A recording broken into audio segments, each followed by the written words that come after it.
A paz do Senhor para todos os queridos irmãos seadebianos, que alegria, um grande privilégio para todos nós, principalmente para mim, estar aqui diante de todos vocês, para juntos comentarmos as lições bíblicas de adultos. E desta feita vamos comentar a lição bíblica de número 7, será ensinada no dia 18 de fevereiro do ano corrente de 2024. Antes quero tecer alguns agradecimentos a todos vocês que têm acompanhado as nossas redes sociais, @seadeb TV, Seadeb Oficial e também Cleovaldo Oficial. Vá lá no Instagram, se inscreva. O Instagram da Seadeb tem sido um Instagram abençoado. Muita gente tem feito as suas inscrições, mas o Cleovaldo Oficial está precisando também que você se inscreva lá. Vai lá e se inscreve e começa a acompanhar os nossos Reels, os nossos Stories e tudo que é bênção de Deus também que nós estamos compartilhando com vocês. Um grande abraço ao querido pastor Valdomiro, a querida irmã Lourdes Miranda, que fizeram aniversário de casamento. Que Deus abençoe a todos abundantemente em Cristo Jesus. Também ao querido pastor Arilson Santos e a minha querida amiga Valquíria Nunes, que também completaram 30 anos de casamento, 30 anos de ações missionárias, de um casamento feliz e para sempre. Dito isto, meu caro Adonias, quero agradecer também a você, irmã Sueli, irmã Bia, uma vocacionada, que Deus abençoe abundantemente em Cristo Jesus. Quero também agradecer a Deus pela sua vida, você que tem acompanhado os nossos programas de comentários e que tem também participado através do seu joinha, através da sua inscrição, através do seu comentário. Muito obrigado por Cristo Jesus. Vamos então, meu caro Adonias, aqui nesta Câmara abençoada, iniciar o comentário da lição de número 7. Vamos então aos nossos textos principais. O primeiro texto que nós vamos analisar é o texto áureo. Diz assim: e ele mesmo deu uns para apóstolos e outros para profetas e outros para evangelistas e outros para pastores e doutores. É Paulo falando aos Efésios no capítulo 4 e o versículo 11. Quero chamar a atenção de vocês para uma partícula deste texto, logo no início. E ele mesmo deu. Quando da escolha dos diáconos, está escrito assim, que disseram os apóstolos: escolhei dentre vós 7 homens. Escolhei dentre vós. Então, em primeiro lugar, a igreja escolheu dentre eles. Mas no caso dos apóstolos, ou melhor, sim, dos apóstolos, profetas, evangelistas, pastores, doutores, diz: e ele mesmo deu. Isso é muito interessante, porque, embora pareça uma coisa meio ao largo, sem muita centralidade, mas nós podemos perceber, sim, que apóstolos, profetas, evangelistas, pastores e doutores, eles são dados por Deus. Agora, os diáconos não são dados por Deus? Claro que também diáconos são dados por Deus, mas escolhidos pelo povo. Isso é algo que merece um estudo ainda mais aprofundado, mas não é o mote desta lição, mas eu gostaria de pontuar aqui já desde o início. Vamos à verdade prática. Ela diz assim: os dons ministeriais foram dados com o objetivo de edificar a igreja e promover a maturidade de seus membros. Então aqui não estamos falando de dons espirituais, estrito sensu, mas dons ministeriais. Então dons dados a cada um para o ministério. Dons, você sabe, é um presente, é um galardão, mas é mais afeito ao termo presente porque é sem mérito, sem merecimento. Não é um retorno, um pagamento, mas um presente, uma graça, por assim dizer. Então, eles foram dados a igreja com o objetivo de edificá-la e promover a maturidade de seus membros. É muito importante quando a gente nota, por exemplo, que tem muitos que são grandes evangelistas, são pessoas que conseguem ganhar alma. Isso é muito importante, né? Ganhar almas para Jesus, mas é preciso também saber mantê-las.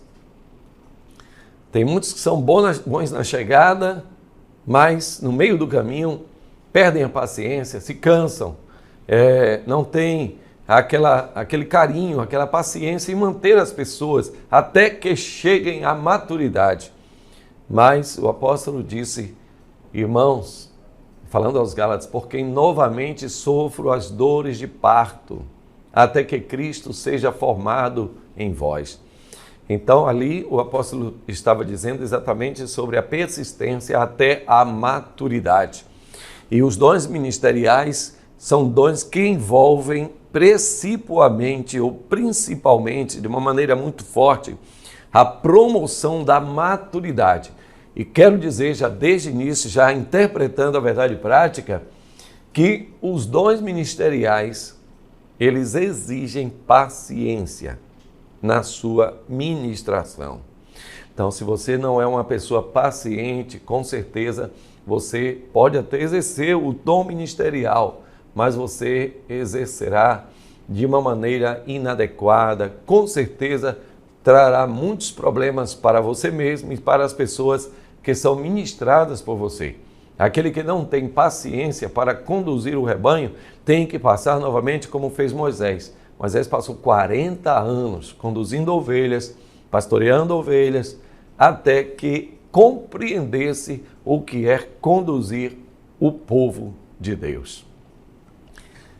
Promover a maturidade de seus membros, que coisa importantíssima. Você tem sido um obreiro paciente? Eu não estou falando sobre lealdade, nem fidelidade, nem honestidade, nem espiritualidade. Eu estou falando sobre paciência.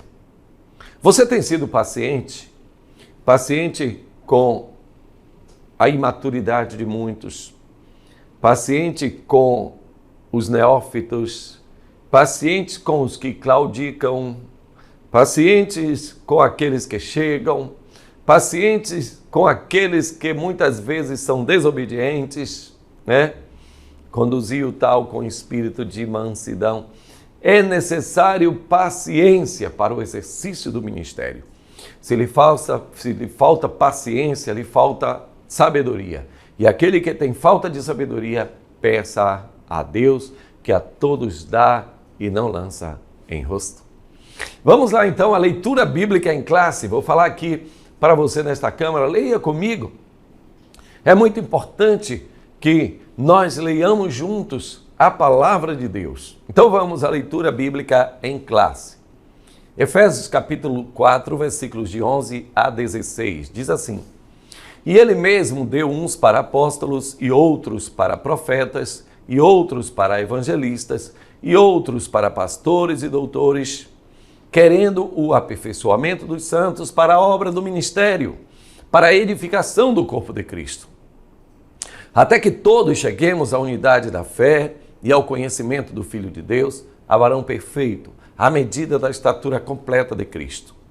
Para que não sejamos mais meninos inconstantes, levados em roda por todo o vento de doutrina, pelo engano dos homens que com astúcia enganam fraudulosamente. Antes, seguindo a verdade em amor, cresçamos em tudo naquele que é a cabeça, Cristo, do qual todo o corpo bem ajustado e ligado pelo auxílio de todas as juntas, segundo a justa operação de cada parte, faz o aumento do corpo para a sua edificação em amor. Ok, vamos então aos objetivos. O primeiro, apresentar a doutrina bíblica do ministério sacerdotal, observada na antiga aliança e praticada pelos crentes na nova aliança. Segundo objetivo, elencar os cargos ministeriais instituídos na igreja primitiva. E o terceiro objetivo, explicar as qualificações de natureza moral e social exigidas para o exercício ministerial. Meu caro Adonias, vamos para cá porque eu preparei alguns slides especiais como anexos. E eu tenho falado sobre os anexos, é que normalmente, no ano inteiro de 2023, em algumas lições do ano de 2024, eu segui ipsis literis a formatação da nossa lição bíblica, porque considerei que isso era importante para que o professor pudesse identificar cada parte, cada tópico, cada subtópico da lição. Então o professor vinha até aqui, ele então, quando observava os nossos comentários, ele tinha por certo de que aquilo que ele estava estudando aqui era o que ele estaria ensinando na sala de aula. Mas, durante este mês de fevereiro, nós concluímos que poderíamos ousar um pouco e trazer alguns anexos. O que são os anexos? Os anexos são alguns subsídios que nós traremos para a nossa lição. Então, não vamos seguir o mesmo rumo da lição no sentido de divisão de tópicos e subtópicos, mas, no sentido geral, o assunto será o mesmo e você poderá enriquecer a sua aula com tudo o que iremos dar, pelo menos no mês de fevereiro. No mês de março, nós retornaremos aos velhos métodos e nós vamos, então, precisar que você nos ajude a comparar os dois métodos. É melhor um método de subsídios, em que você voa um pouquinho, mas na hora da aula você pode ousar, você pode variar? Ou é melhor que o nosso comentário ele seja adstrito, quer dizer, limitado ao formato da lição, e a gente apenas comenta sobre ele? Veja por que é importante isso, porque nós temos o fator tempo. É preciso que o professor ele saiba também que tem um tempo pré-determinado, assim como eu tenho também. Esse programa, ele também é transmitido pela Rádio Vox. Um grande abraço aos queridos ouvintes da Rádio Vox, principalmente os irmãos de Moritiba, Salvador, Bahia, Santo Amaro e Feira de Santana e tantos outros. Um grande abraço ao querido amigo Valmir Júnior. Que Deus abençoe ao Gesiel, ao Ulisses e a todos que fazem. Olha, a doutora Alda Veloso, uma grande amiga. Quero também agradecer a Deus pela sua vida, minha querida amiga doutora Alda Veloso.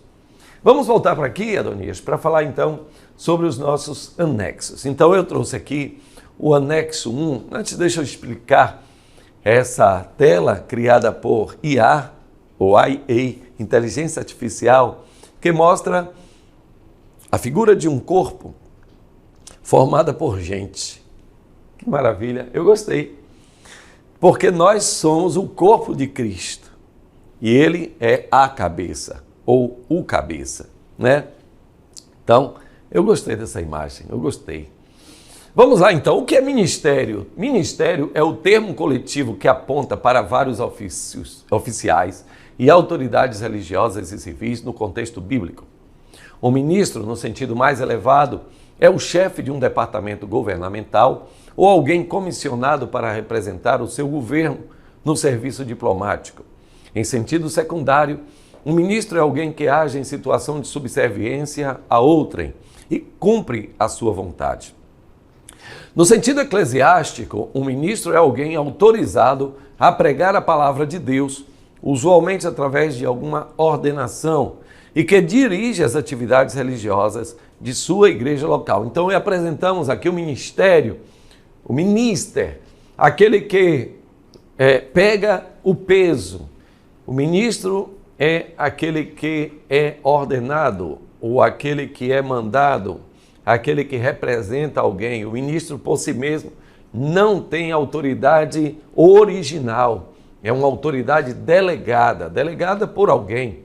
O ministro também, na origem da palavra, eram aqueles que iam no subsolo das galés ou dos navios, principalmente de guerra, e que eles iam remando a batida dos seus exatores ou coordenadores. Então, à medida que a batida diminuía, então diminuía também a força dos remos. E à medida que a batida aumentava, o ritmo, aumentava também a força e a frequência dos remos. Assim também somos nós ministros. O apóstolo Paulo, ele manda que os homens nos considerem ministros de Cristo, servos de Cristo. Que maravilha! Então aqui eu apresentei três vertentes, três sentidos. O primeiro é o sentido de chefe de departamento governamental, falando sobre Estado no sentido geral e governos. O segundo é no sentido da subserviência, do cumprimento de alguma vontade. E o terceiro no sentido eclesiástico, alguém autorizado a pregar a palavra de Deus. Na Bíblia nós vemos muitos nomes para o ministério. Então isso aqui é para enriquecer a sua lição. E você que é aluno, escreve aí nos comentários: eu sou aluno, estou aprendendo muito aqui, estou ajudando o meu professor. Quero também um dia galgar este posto de professor. É muito importante isso. Vamos aos nomes. Primeiro, o nome pastor. O pastor significa aquele que apacenta, alimenta, cuida, dirige, guia, guarda. É uma palavra de grande extensão, encontrada em Efésios capítulo 4, versículo 11, Jeremias 3, 15, 23, 4, Hebreus capítulo 13, versículos 7 e também o 17. Também a palavra ministro, na Bíblia, ela vem como um cooperador de Deus. O apóstolo Paulo diz que vós sois edifício, vós sois a lavoura, nós somos cooperadores de Deus. Então, eles também, o cooperador de Deus também é um ministro. Cooperador significa o que coopera com alguém, né? O discípulo significa o que está aprendendo de alguém. Todo obreiro é sempre um aprendiz na obra de Deus e nunca termina de aprender. Aquele que é discípulo de Cristo é também obreiro de Cristo. É alguém que está enviado pelo Senhor Jesus para trabalhar por Ele. Despenseiro. E o apóstolo Paulo diz que os homens nos considerem despenseiros. E diz também, o que se requer dos dispenseiros é que seja achado fiel. Aquele que guarda, aquele que distribui o alimento. E aqui sobre essa palavra dispenseiro, falando sobre ministro, eu quero falar para alguém aqui que se preparou, que desde a sua idade mais tenra, tem aprendido do Senhor, tem estado na sua presença, tem estudado livros e livros, tomos e tomos, mas o seu ministério chegou a um momento de deserção, chegou ao momento de desilusão. Você diz, eu com certeza não chegarei, tem tantas pessoas na minha frente, ninguém olha para mim. Saiba que quando Deus chama, Ele prova. Muitas vezes passamos por desertos que pensamos que não vão dar em nada e que ali será o nosso fim, o nosso mal, a nossa morte. Mas eu creio que quando Deus chama, Ele chama com um propósito. Se foi você mesmo que te chamou, pode ser que você se desiluda. Se foi o homem que te chamou, pode ser que ele o desiluda. Mas se foi o Senhor que te escolheu, quando Deus escolhe, Ele confirma, Ele corrobora. Tempo pode passar, pessoas podem te esquecer, mas o Senhor conta com você. Então, meu querido amigo, aquele dispenseiro verdadeiro, ele não pode amarrar, ele não pode prender, ele não pode impedir o povo de acessar as riquezas de Deus sob pena de ser atropelado. Se o Senhor te chamou, então abre bem a tua boca e o Senhor vai enchê-la. A próxima palavra, que é sinônimo de ministro na Bíblia, é embaixador, o representante de um país estrangeiro. Nós somos embaixadores de Cristo. Oh, glória a Deus, eu sinto alegria tão grande em falar isso. Você que é obreiro na casa do Senhor, esteja comigo, irmane-se comigo, alegre-se comigo, porque você não é de pouca monta, mas você é chamado por Deus. Você, minha irmã do círculo de oração, você também é cooperadora de Deus, você também é dispenseira, é discípula, é embaixatriz. Oh, glória a Jesus! Aleluia, glória a Deus. Você está representando Sião Celestial, porque você não é daqui, você está aqui como um cidadão desta terra, mas a sua cidade, a nossa cidade está no céu, onde também esperamos Jesus Cristo, que é redimir os nossos corpos mortais para sermos conforme a sua imagem. A próxima palavra é evangelista. Evangelista é aquele que prega o evangelho. Sendo esse também um dom especial, está em 2 Timóteo capítulo 4 e o versículo 5. Também uma palavra sinonímia, homem de Deus, é um nome dado a todos aqueles que exercem no ministério. Todos do ministério devem de fato serem homens de Deus. Esta palavra está em 1 Timóteo capítulo 6, versículo 11, 2 Timóteo capítulo 3, versículo 17, para que o homem de Deus seja preparado e perfeitamente instruído para toda boa obra. 2 Reis capítulo 5, versículo 8. Mensageiro, portador da mensagem, glória a Deus. Alguns irmãos dizem assim, eu não sou mensageiro, eu tenho um recadinho de Deus. Pode ter recado, pode ter um mandado, pode ter um ofício, pode ter uma intimação, pode ter uma mensagem.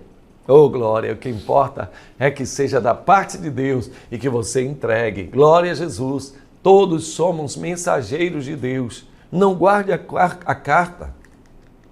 E eu tenho mais uma mensagem aqui, Adonias, nesta câmera aqui.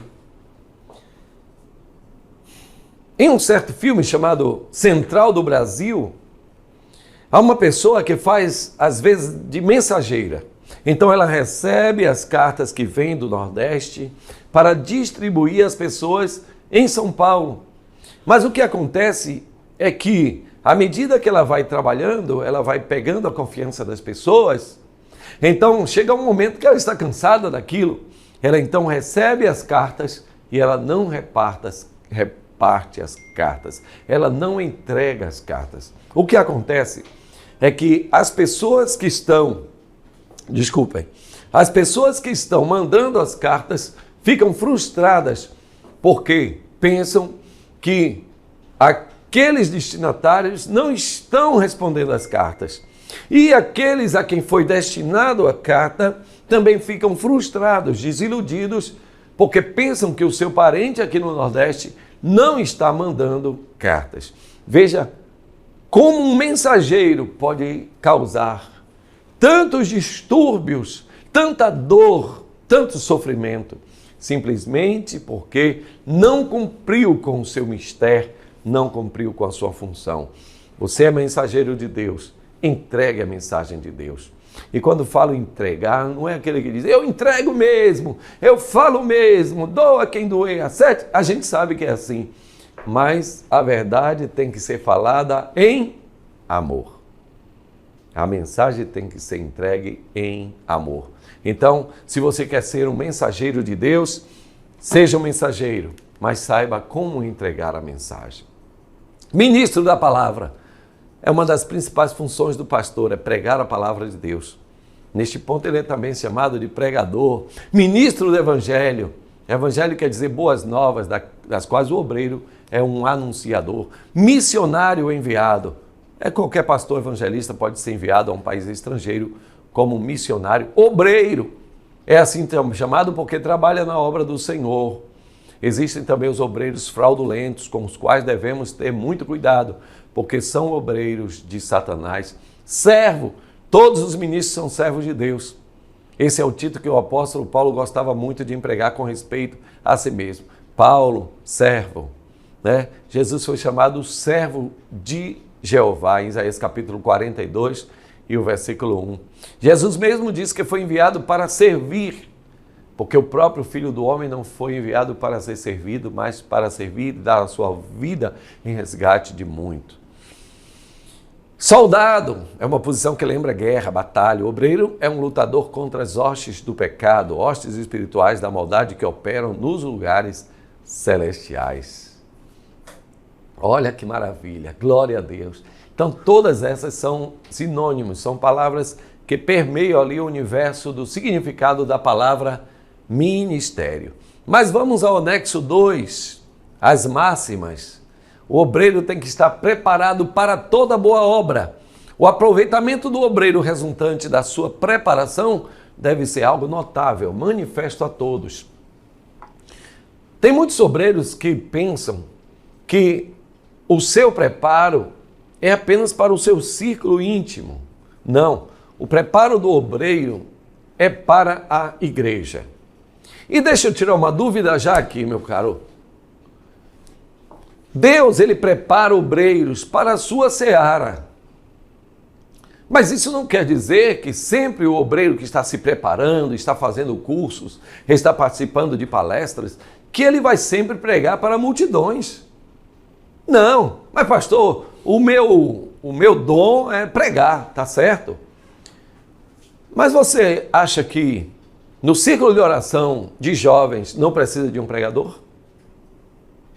Você pensa que um ensaio de crianças não precisa de alguém que faça uma leitura, que ore pelas crianças? Você não acha que num ensaio de mulheres, de jovens, não se precisa de alguém que tenha uma palavra baseada nas Escrituras? Ah, pastor, mas ali são máximo 5, 7 minutos. Uma palavra revestida de poder. Uma palavra com poder celestial. Uma palavra pode converter o mundo. Uma palavra com poder pentecostal.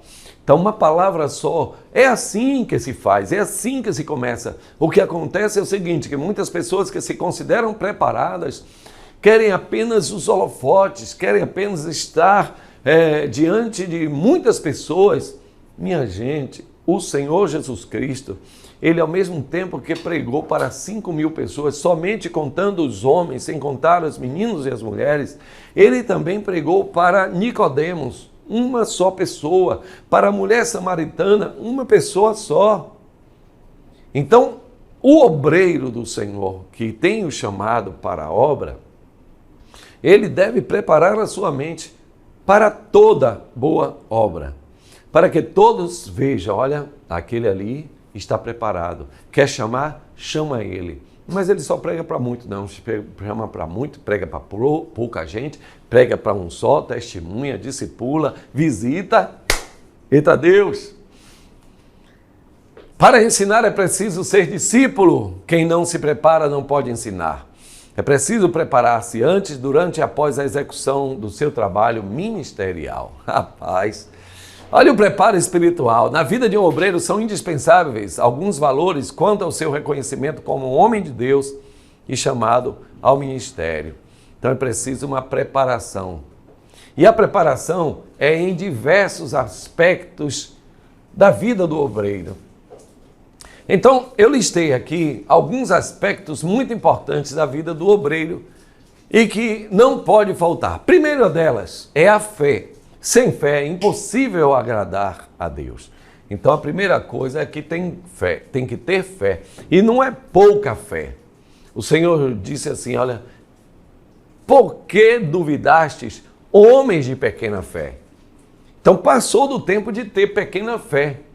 Passou do tempo de ter uma fé oscilante. Ora, pode vir leão, pode vir urso, pode vir problema, eu estou preparado. Mas de repente, irmão, não sei se vai dar certo não, porque veja bem, as tubulações e as lutas, como dizia um irmão, ele morava perto de mim, ele dizia, meu irmão, as lutas e as tubulações estão grandes. Irmão, as lutas e tribulações, elas estão sempre aí. O diabo, vosso adversário, disse o apóstolo Pedro, ele anda em derredor, bramando igual leão, buscando a quem tragar. Sempre vão haver aflições, mas o Senhor disse, tende bom ânimo.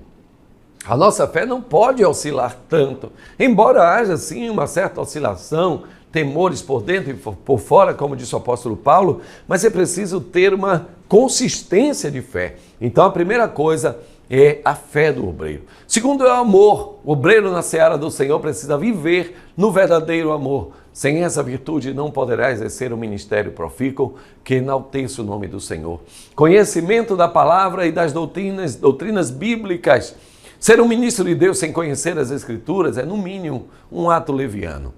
Com muita tristeza é observado imperdoáveis desvios doutrinários em igrejas, resultantes da falta de conhecimento.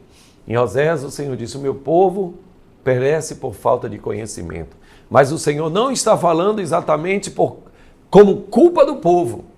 Ele está dizendo, como tu, ó sacerdote, abandonaste o conhecimento, também eu te abandonei, te reprovei, para que não seja sacerdote diante de mim. Então, na verdade, ali, a reprimenda não é apenas para o povo, mas para os sacerdotes que rejeitam, que fogem do conhecimento. Uma vida de oração.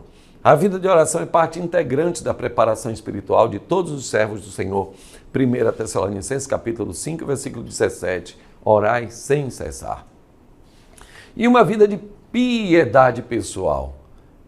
A piedade pode significar a vocação religiosa, compaixão, dó, pena. Tudo isso representa a piedade. No entanto, o étimo bíblico da palavra é muito mais abrangente. Nos remete a uma vida de santidade, uma vida integral de santidade, de separação para com Deus. E aqui eu quero falar um pouco sobre separação. Vejam bem, a separação, o ascetismo, ele muitas vezes é relegado a um plano pejorativo. Quero dizer, vou explicar. A separação, dada a forma como os fariseus, eles se consideravam acima das pessoas, ele ficou, a separação, como muito sinônimo de farisaísmo, de hipocrisia. Mas, na verdade, isso é um mau entendimento da separação. Separação tem que ser entendida no sinônimo de consagração ao Senhor. Você continua vivendo a sua vida, continua usufruindo das coisas do mundo, mas você tem uma vida consagrada a Deus. Como é que isso acontece? É no meio da barafunda onde estamos vivendo, no meio deste século presente, em que a velocidade é 2 vezes o normal. Mesmo assim você tem o seu momento com Deus, o seu momento de oração, o seu momento de estar a sós com o Espírito Santo de Deus. Mesmo que o dia seja corrido, mesmo assim você tem aquele momento em que você se ajoelha e ora e busca o Senhor e clama, e intercede e sente a presença de Deus. Isso é ter uma vida pia, isso é ter uma vida consagrada. E se você quer se consagrar ainda mais, aproveita principalmente os domingos em que se não trabalha, na maioria das vezes. Então, faz um jejum, consagra a sua vida ao Senhor. Todos os domingos, é padrão até na escola bíblica dominical, eu tenho lá das 7 até as 9, quando começa a EBD, um momento de consagração. Nós consagramos a nossa vida, nós lemos o caderno de oração, nós estamos de joelhos perante o Pai e do nosso Senhor Jesus Cristo para clamar por nós mesmos, pelos nossos irmãos, pela família, pela igreja e por este mundo perdido. Então, isso é ter uma vida de piedade pessoal. Vamos voltar aqui para falar sobre a disposição incondicional para obedecer. O obreiro, ele precisa obedecer de verdade, o que não é fácil. Obedecer hoje é talvez uma das coisas mais difíceis, porque muitas vezes a pessoa diz que quer obedecer, mas obedecer se você estiver de acordo com ela. Mas se você não estiver de acordo, então está livre para desobedecer. Mas a Bíblia não dá respaldo a isso. Obedecer é sacrificar. Obedecer é agradar a Deus. Obedecer é mesmo com sacrifício pessoal, mas prosseguir naquela obediência. Mesmo naquilo que você discorda, é melhor obedecer do que sacrificar. E o verdadeiro obreiro do Senhor precisa aprender a obedecer. Então, uma preparação também natural, além da preparação espiritual, preparação natural. Meu querido Adonias, eu gostaria que você me fiscalizasse aí em termos de hora, porque quando a gente voltou de Porto Seguro, eu voltei animado e aqui o querido Valmir disse: pastor, o senhor está fazendo aula de 1 minuto e 10, 1 minuto e 15. Eu disse: é porque eu cheguei renovado, cheio, mas eu sei que tem horário aí e eu vou depender de você aí. Quando der 50 minutos, você já me dá o sinal, tá certo, entendi. Mas vamos lá, então temos aqui mais uns 15 minutos para a gente falar sobre a preparação natural. Preparação espiritual e preparação natural tem que estar em equilíbrio. Vou aqui para essa câmera. Quanta coisa eu tenho para falar olho no olho. Graças a Deus, meu caro Adonias, por essa câmera. Essa câmera, vamos dar um nome a ela? Olho no olho, na presença, né? Olho no olho. Câmera, você a partir de hoje, tete a tete. Câmera tete a tete. A preparação espiritual e a preparação natural tem que estar em equilíbrio.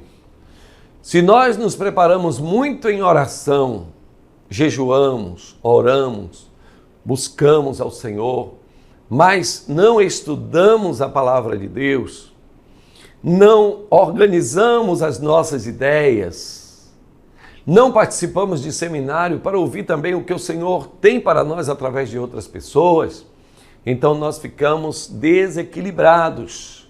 Tem pessoas desequilibradas espiritualmente, que tudo é oração, tudo é joelho, tudo é consagração, mas isso só não dá sustância, porque tem que crescer na graça e no conhecimento para equilibrar, aleluia, a balança.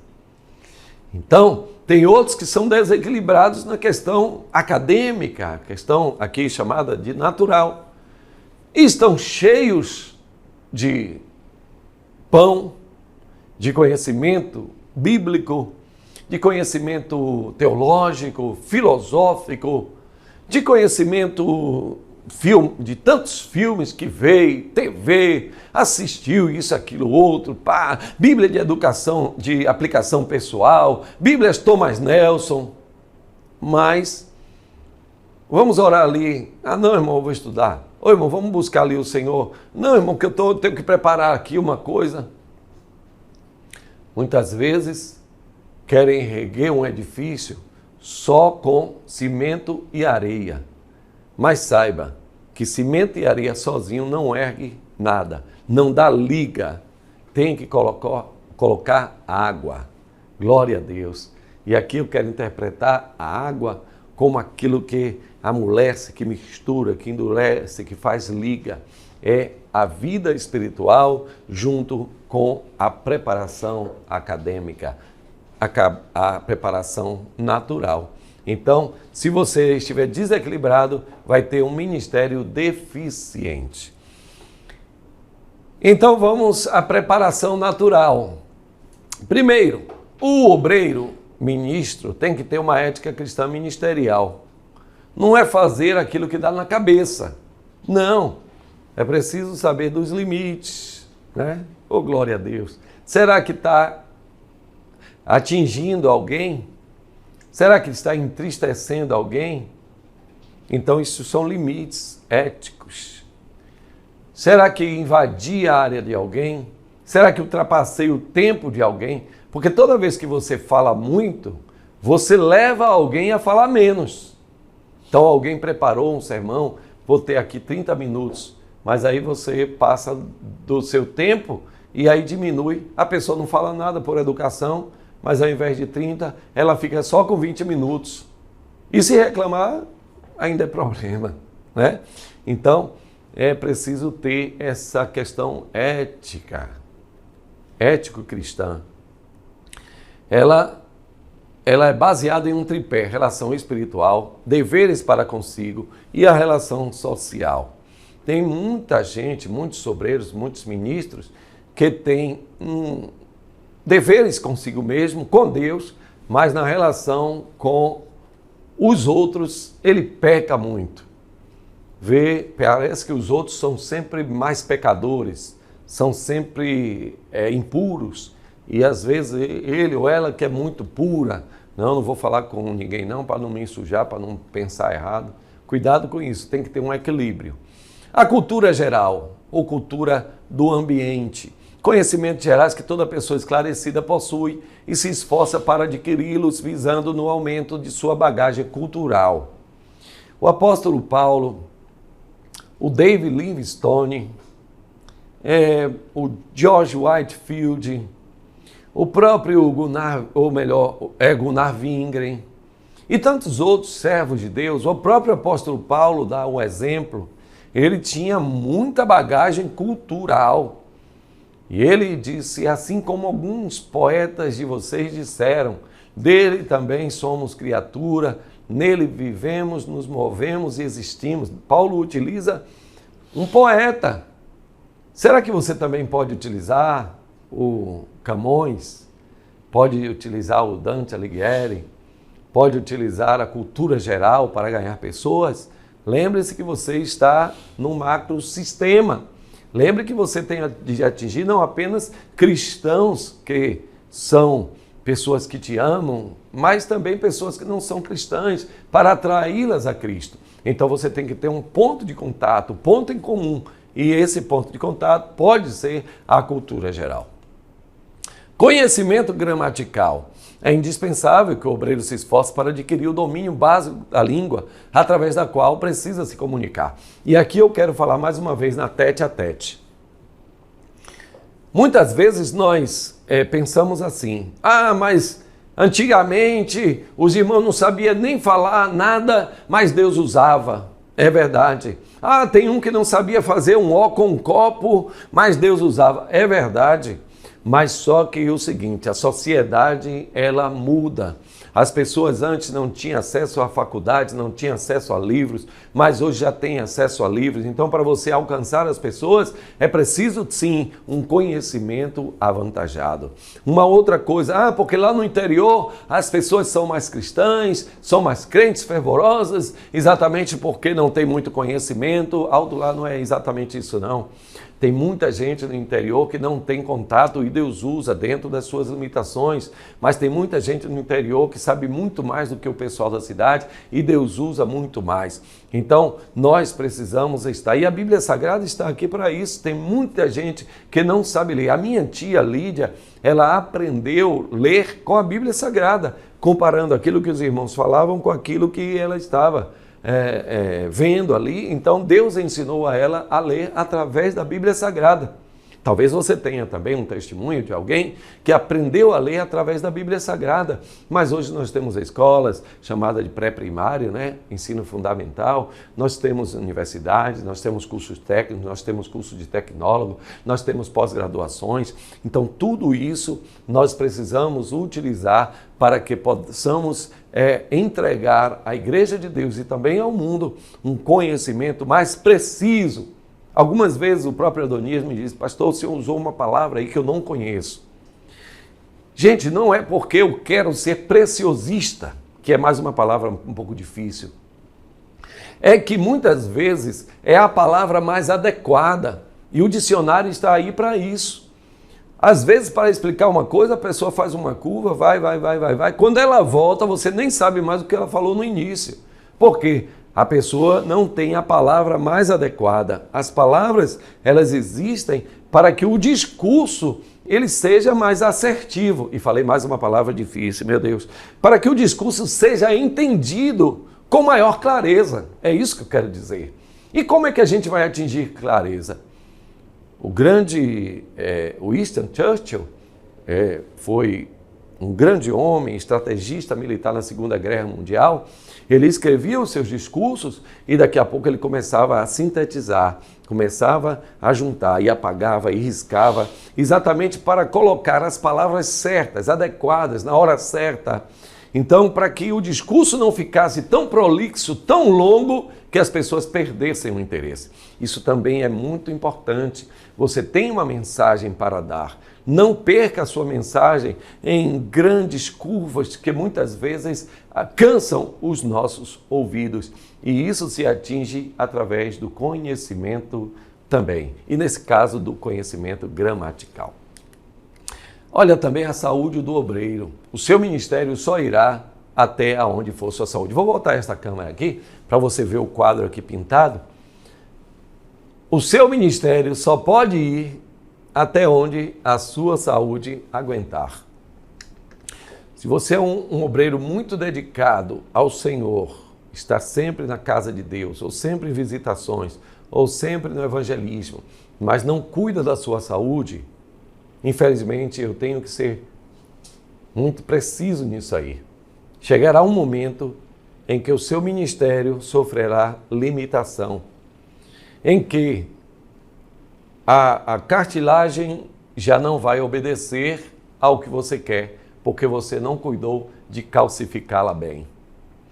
Vai chegar um momento em que a sua mente já não vai estar lembrando das coisas, porque você não deu a ela a vitamina necessária. Entende?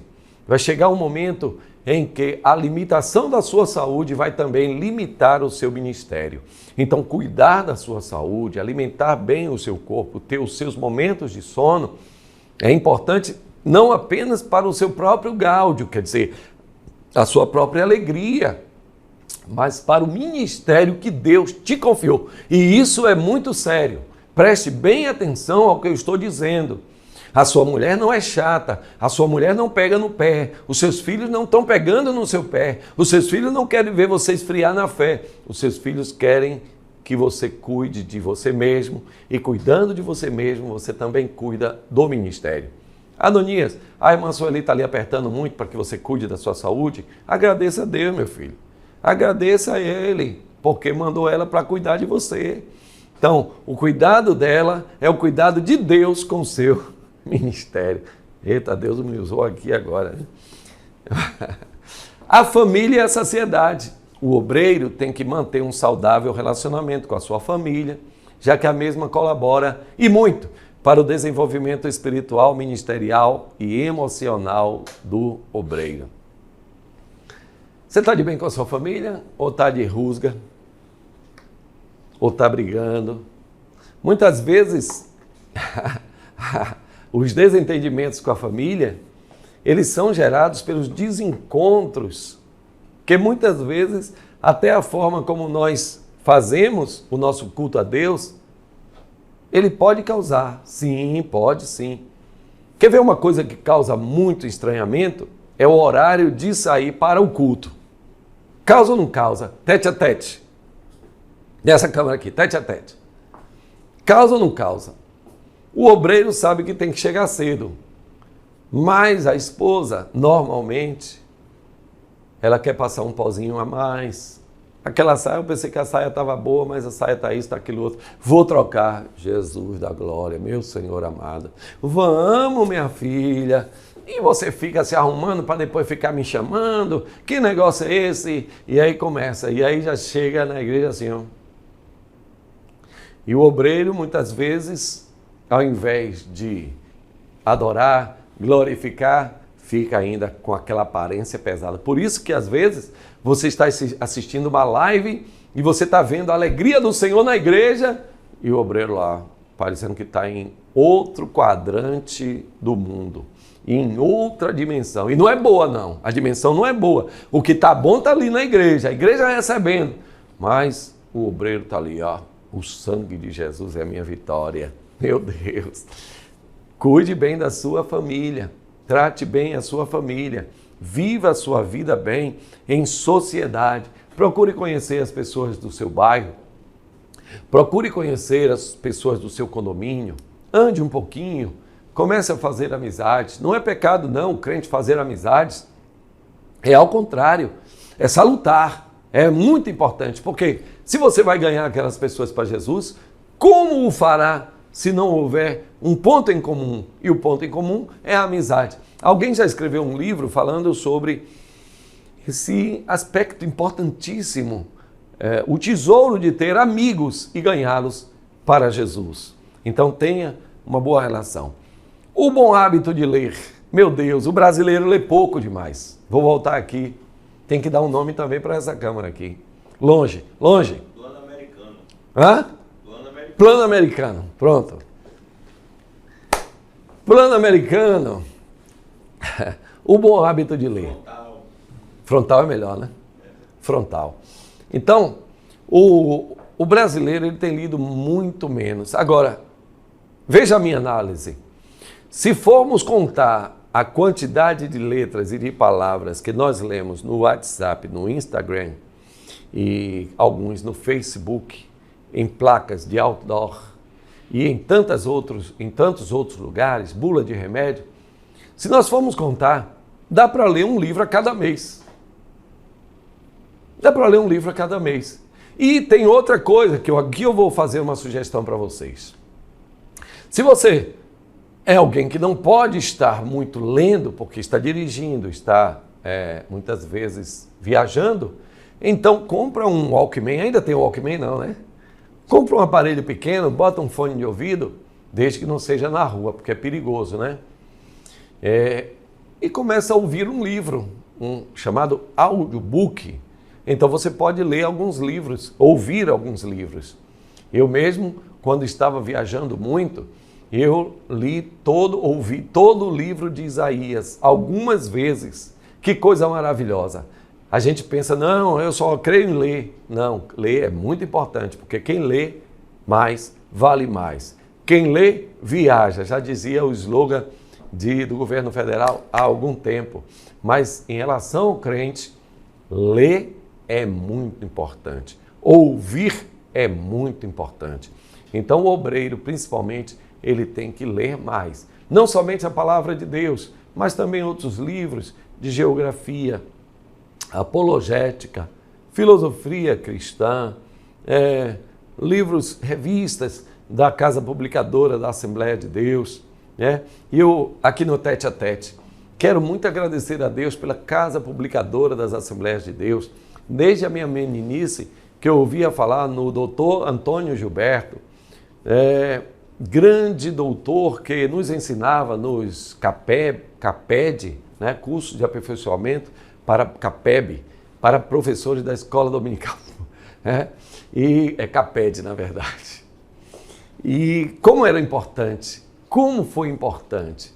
Ali nasceram outros filhos do pastor Antônio Gilberto, filhos na fé, que complementaram. Então, o pastor Ronaldo, diretor executivo da CPAD, o pastor José Wellington Bezerra da Costa. Deus abençoe a todo este corpo que tem mantido essa regularidade e consistência em produzir, em publicar aquilo que é bom e que nos eleva. Eu quero muito agradecer a Deus pela vida da CPAD. Olha, gente, eu leio livros praticamente de todas as editoras cristãs.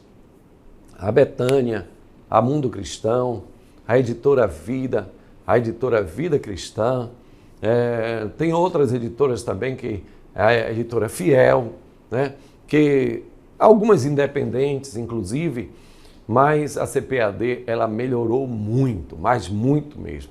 Antigamente ela publicava mais somente um nicho assembleiano, mas depois ela foi abrindo, desde que sejam doutrinas eminentemente bíblicas e alguns livros também de romance, Muito importante. Por quê? Porque ali você aprende algumas palavras novas, algumas expressões, você vive o problema antes do problema acontecer, livros de aconselhamento bíblico, meu Deus, mapas, trajetórias, viagens do apóstolo, muito importante.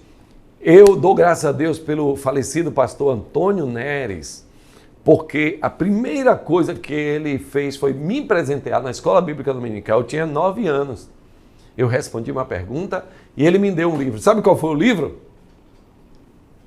A Morte do Dólar, de William Cantillon. Eu li o livro todo e várias vezes. Não entendi a metade das coisas, que nem 10%.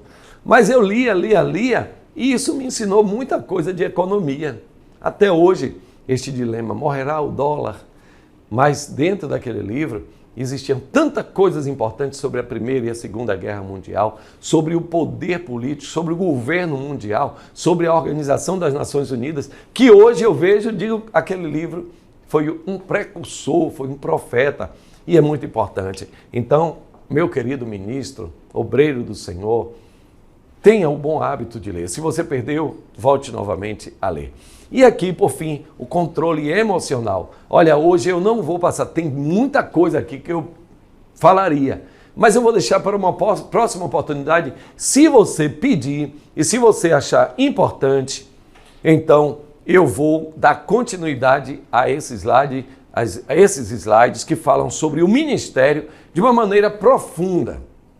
Você pode até aplicar aí numa escola de diáconos, de presbíteros, falando sobre o ministério de uma maneira muito ampla e profunda. Mas eu vou me deter aqui no controle emocional.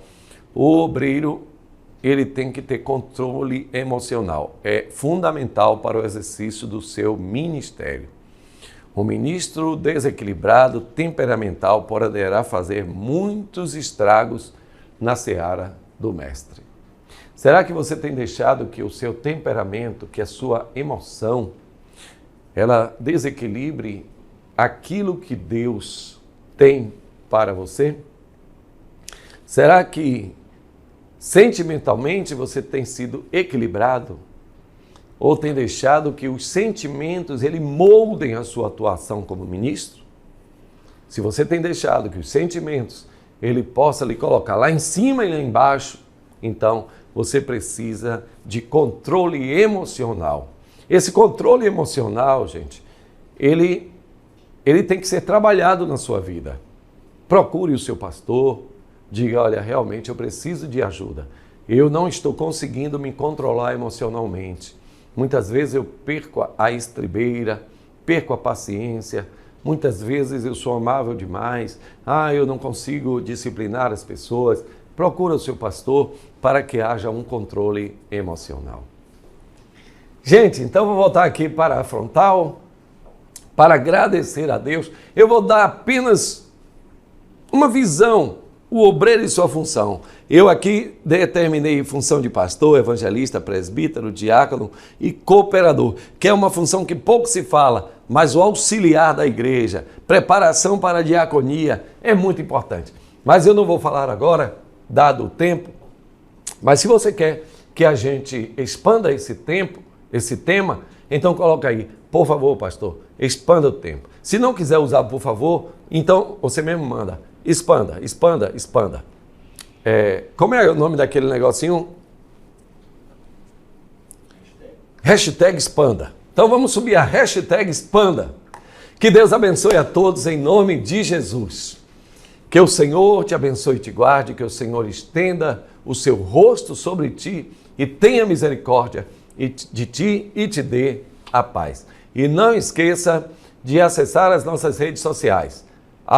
@seadebeoficial e @cleovaldooficial. Se você ainda não é inscrito, se inscreva e também compartilhe esta aula em nome de Jesus.